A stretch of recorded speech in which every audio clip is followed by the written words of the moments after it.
Hi, this is Live with Michelle Vann, where we talk about health, wealth, and spirituality. Today, we are here with Miss Sharina Perry, and we are talking about utopia, genetics, and plastics. Welcome. Thank you for having me, Michelle. Thank you very much. And thank you for following our journey. Yes, it has been amazing. Oh my gosh, I have been so excited from the very first time. Many of you know that as I have been on my entrepreneurship journey. There have been many women that have come in my life, and one of them is Tandra Price. And so Tandra and Sharina are all in Oklahoma, and they have been working together. And it allowed me to be able to see into the world of Sharina. And so it has been an amazing voyeurism, if you will, into the world that she has been producing. So kind of tell us who you are and what you do in the world. Well, my name is Sharina Perry. I'm a mom. I'm a business owner. I've been an entrepreneur since my mid-20s, actually. But in my early 20s, I became the director of operations for a company and propelled them to be an industry leader in what we were doing. A few years later, I opened my own company, and then I was able to advance to be one of the industry leaders as the only African-American woman in that space in my 20s. I went in to become a government prime contractor. But my life, even in entrepreneurship, centrally focused on I'm a mom first and foremost. Spirituality and staying rooted is extremely important to me and a guiding factor. And also community. I'm looking at how we build, and I believe a lot of people will see me put the hashtag "We Are Better Together" with what I do, and I really operate best in community models.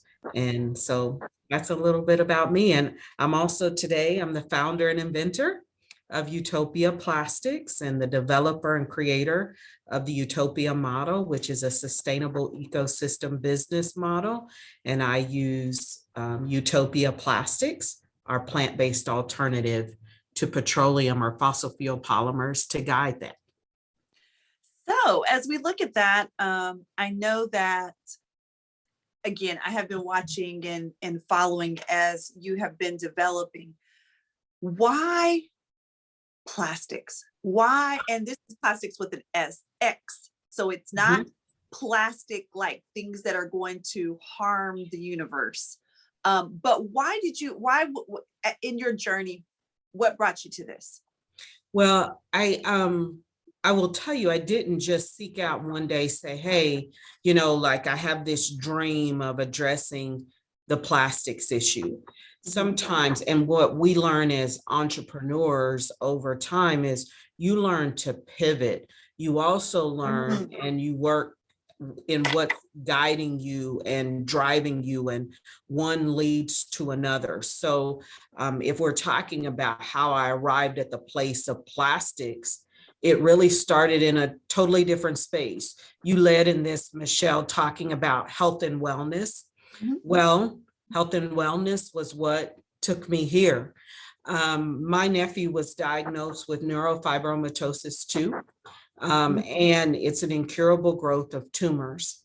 I started studying plant material, and really my goal of helping him, but also it just really, from even when I was a little girl, never really made sense to me that we had not figured out how to address some major health concerns, when the reality is, and I still believe God gave us everything on earth to sustain life for our health and our wellness.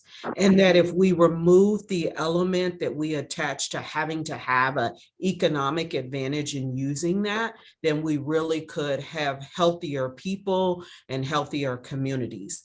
So that was something for me as a young girl, when I didn't understand things like this. I developed my world, which was called My Utopia. And it was imagining if we did it God's way.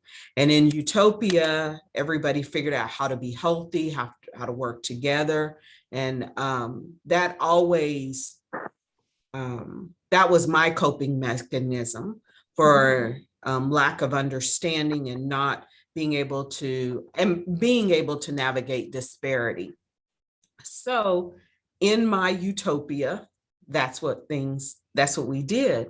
So when my nephew was diagnosed with this and starting studying plant matter, it really just made sense that it was called Utopia as also my wellness product, because I was using what God gave us, natural plant material, to develop a healthy product. I ended up developing Utopia Health and Wellness and continued to develop formulas to really help people. And ultimately, my goal was to establish health and wellness clinics that plant material would be used. So okay, let's stop right there because we're at our 6 minutes, and let's talk about that when we come back, because I think that's important for us to really look at. This is Live with Michelle Vann, where we talk about health, wealth, and spirituality. We will be right back. We are talking to Sharina Perry of Utopia Plastics. Hello, ladies. Spring has sprung, and we would love to invite you to a Ladies' Day In, hosted by Everything Polished Aesthetics. Everything Polished Aesthetics is located at 141 South Hydraulic. This event will take place on Friday, April 1st from 5 to 8 p.m. Shop local, enjoy some music, enjoy wine, and some prizes. You will see unique boutique, 3 Keys Fitness, Central Selections and Spa, Healthy Meal Prep, 2 Beats Boutique, and Fantastic Solutions. Ladies, I promise this will be a night worth coming to. Everything Polished Aesthetics, 141 South Hydraulic, Friday, April the 1st from 5 to 8 p.m. Meet me there. All right, this is Michelle Vann. We are back. We are talking with Sharina Perry about Utopia Plastics and how she got started, how she began even as a child. I think a lot of times we hear that scripture, and a child shall lead them, and we think about that in a multiplicity of ways. But I think today you're just talking about, as a child, understanding that the world needed to be different, that the world needed to, the things that we were doing were wrong in some levels, and how health and wellness played into that even as a young person. So kind of go back with us. So you said Utopia came from the fact that you believed that there was a way in which we should live our lives. Keep going with that. yeah, it was really just believing and imagining. I'm rooted in faith. I'm rooted in spirituality. And if anyone is built and come to know a relationship with God, and that spiritual need that we have within us exists. And so tapping into that spiritual, who is Sharina as a spiritual person? The spiritual person doesn't look at the things that go on that are move not in harmony with God's will and purpose. You don't ever look at those and think that's just okay. Right. And honestly, as I look back, a lot of people now say things like, you must have had it figured out all along the way. And I said, I did not. It is at this stage in my life that I can look back and see that my life's journey kind of built me for where I am right now. It was the things that I walked through. It was the beliefs that I have. And so now I can look back at close to 50 years old and say, my life built me for this. And I am grateful that God walked with me through this journey. And now I find myself every day, I get to wake up and know that I'm doing good, and knowing that hopefully what I'm doing is to God's glory, and really sharing it and helping draw out in other people the gifts that God placed in them. But Michelle, I really think that young people, each of them have that. We all have that in us. And I think as we get older and that changes and shifts, as we start demanding what someone should be or telling them what they should care about. Putting And them in the so boxes. that's exactly right. And so as I work with young people, I ask them to really think about what matters to them, what they find in their spirit that matters to them, and pursue that. Pursue, because that's where they're going to find the joy and the fulfillment in their work. I think life experience kind of changes that for us along the way. Oh, absolutely. I mean, we definitely get jaded by the experiences that we have, both positive. I mean, the negative experiences jade us, and then our positive experiences help to propel us. And so if we are not conscientious of that, we can get stuck. That's right. Yeah. And so when you think about that health and wellness piece, because you said that you were formulated these ideas and this idea of utopia because you understood that health and wellness was something that was lacking in non-commercial senses, in the sense that people are trying to gain money from this health and wellness piece or lack thereof. So tell us, how did that push you to where you are? Well, I developed a health and wellness line. People were experiencing true benefits. So what does that look like? So Utopia Health and Wellness, there was different salves, oils. It's all plant-based, but I was finding people that had neuropathy, had MS, had RA, that were suffering from anxiety, extreme anxiety, people that were using our products, but the thing about it, could not make any medical claims whatsoever. Because of the product that it is.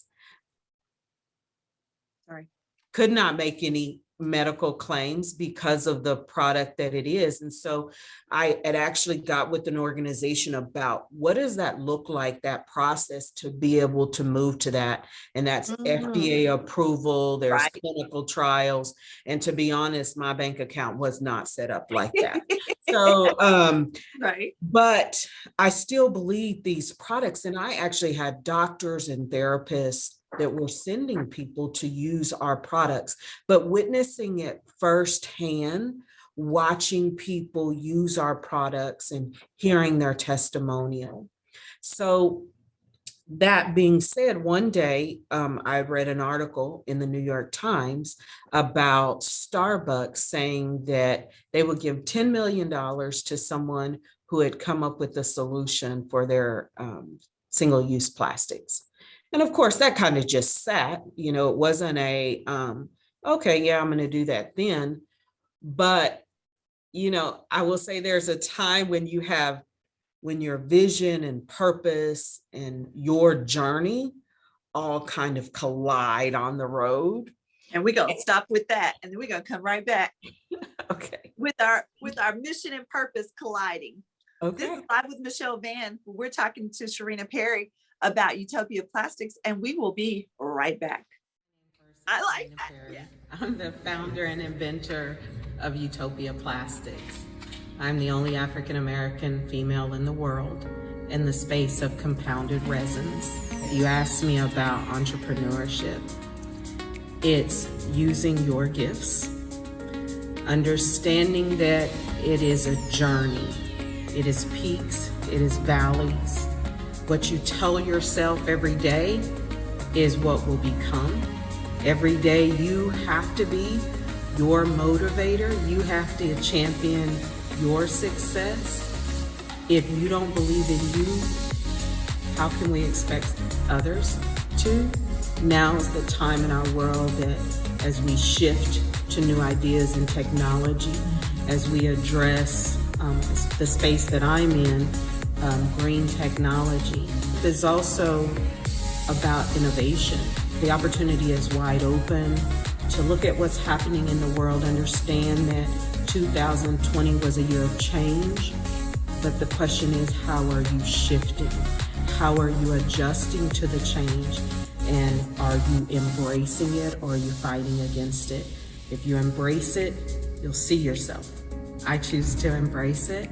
And I hope that this story of a little Black girl who dreamed impossibility, dreamed that she could make a difference, set on a path to change the world.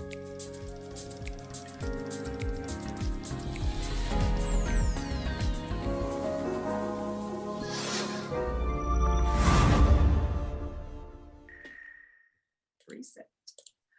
All right, this is Live with Michelle Vann. We are here and we have been talking to Sharina Perry, and we are really having this conversation about what happens when your purpose and your passion, when your ideas and all of the things that you have been, that God has set you up for in life, all began to come together.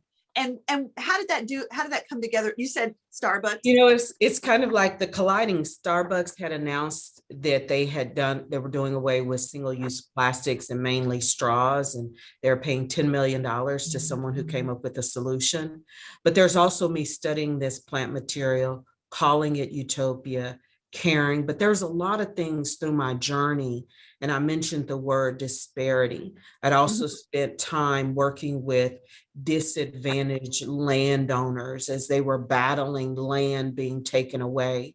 My grandfather, just kind of in that journey when I was younger, my grandfather could not read and write, but he owned land. And so I also saw people try to take advantage of him. So, and then it was my own experiences, lack of access, lack of resources. And so there's a time when I think a light bulb goes off. I had done well in my entrepreneurial journey. I had been able to accomplish many things, but I always felt like it was just what I was doing. It wasn't really purposeful work for me. And in fact, I used to think, what is that a person has that they say they're really walking in their purpose and they're really doing it? Yes. I didn't understand that. And in fact, I thought I was void of that. Like, I knew I was doing good, but I thought— You didn't feel like you got your gift? No, I knew I had gifts, but I just did not see that thing that people said there was this vision that they had, until something as simple as I'm sitting at a local restaurant and they give me a paper straw. Oh my gosh, those are so aggravating. And it wasn't just it was everything that came together in that moment. It was, one, when did we decide we liked stuff floating around in our drinks and we were okay with it? This change of consumer habits. But there were other things that I had seen through my journey, like going to areas that had a lot of manufacturing at one point, but those areas had kind of declined. Being where I was in places, visiting towns that were once thriving, particularly some minority towns, Black-owned towns, and they're no longer thriving. Hearing these stories of people being good stewards of the community, and now a lot had changed. So that day I'm sitting there and I'm thinking, I'm gonna make a straw in my kitchen. And I really kind of also believe, though, I've never believed there was anything I couldn't do. And I always think, just like people who win the lottery, why couldn't it be me? Like, somebody's gonna win. Why couldn't it be me? Even though it seems to always be the coast people who win the big ones. But anyway, it was like, why couldn't that be me? So, and the worst thing that I could do, and I believe this for anyone, the worst thing we can do is not try. Right. So I set out on this journey kind of and kept some things at the forefront. And that was, how do we address this issue of sustainability without, if I'm a manufacturer and all I do is make plastic straws, guess what's going to happen? I'm going to have to either modify my equipment, or I'm going to have to lay off people. I'm going to have to source my material differently. So there are some impacts to saving us from some of the damage done with single-use plastics, but also how we're impacting lives of people that showed up every day to do what they do. There had to be a solution. And I also sometimes feel like, and I've said this before, our approach to problems, I think we miss because we don't create holistic solutions. We don't look at, when we're looking at a solution, 4 things. How will this impact health and wellness? How will it impact our education, our family, and our economic opportunity? We have to keep all 4 of those things to help communities thrive at the forefront. And so for me, there's a series of questions, and they're on our website, that remained at the forefront with an intentional goal to not create problems as we solve them. And so I decided to make a straw in my kitchen. And that kind of set the path and the journey to where we are at Utopia Plastics today. I made a straw in my kitchen, and at that time, it was a hemp straw. The market was moving, and you were hearing a lot about hemp, the health and wellness benefits of hemp as well. So I made a straw in my kitchen. And I mean, I really was just doing it. And then the fun part is when you're an entrepreneur, you also are able to convince people because you're so excited about it. So I had a business partner who helped me find the form, as we were sourcing kind of like the material and looking at the different elements of the crop, the fiber, the core, even the seedlings on it, just looking at everything. And so then it was, how do I coat this straw? Because you still have to have a coating, and you have to have something that's able to be in food contact. So it was, what do we coat it with? Beeswax and paraffin, doing the research. And so my daughter, I think my kids were just like, Mom, they're used to me being an entrepreneur. So they know that there's always going to be something that I'm doing. We're about to try some stuff. So we're going to hold on to that, and then we'll be right back. We've got one more segment to do for today. And I'm talking to Sharina Perry. We are talking about Utopia Plastics. This is Live with Michelle Vann. We will be right back. That was good. Bringing It Black presents Black Market ICT, April 2nd, 2022, from 10 a.m. to 2 p.m. Support your local Black entrepreneurs. Bringing It Black is committed to supporting the innovative entrepreneurs of Wichita. Join us as we shop, dance, and celebrate Black entrepreneurship.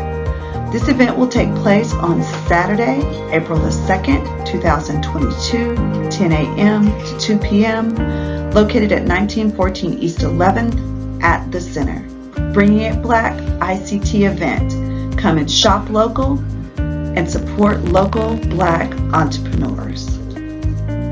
All right, we are back. This is Live with Michelle Vann, where we talk about health, wealth, and spirituality. We are here, and we are talking to Sharina Perry about Utopia Plastics. Now, when we ended up, we were kind of talking about how you went from this hemp straw in your kitchen to actually finding a coating that would hold on to that, to actually making a product that actually works. Right. So so I make this straw, and much to my surprise, it hardened in cold liquid, and it didn't break down in a pot of boiling beeswax. 340 degrees. It didn't break down. So I really knew I had something. Okay, so that's great. You have something. It's an idea. Now, what do you do from there? Right. Well, as an entrepreneur, it's still how do you get that into market, and how do you make this where it's actually a viable solution?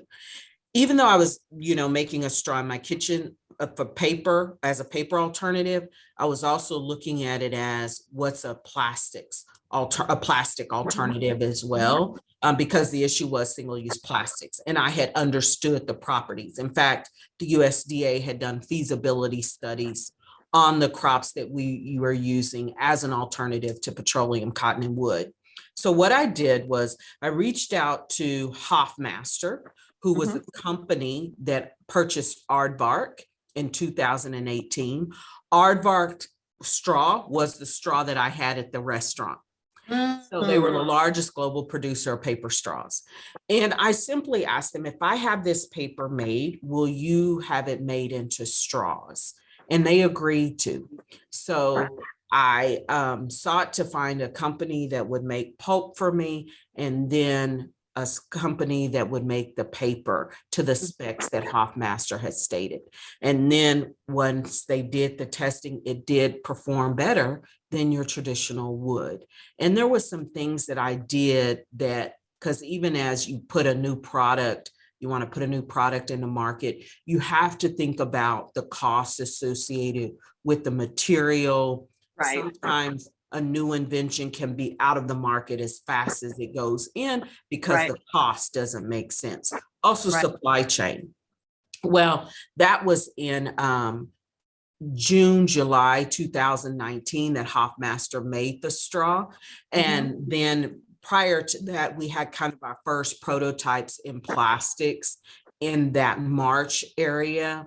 March to May, we were developing different ones. So today, fast forward to today, and we have a commercially available compounded resin in different varieties that can be used in all of fossil fuel manufacturing applications without having to modify the equipment.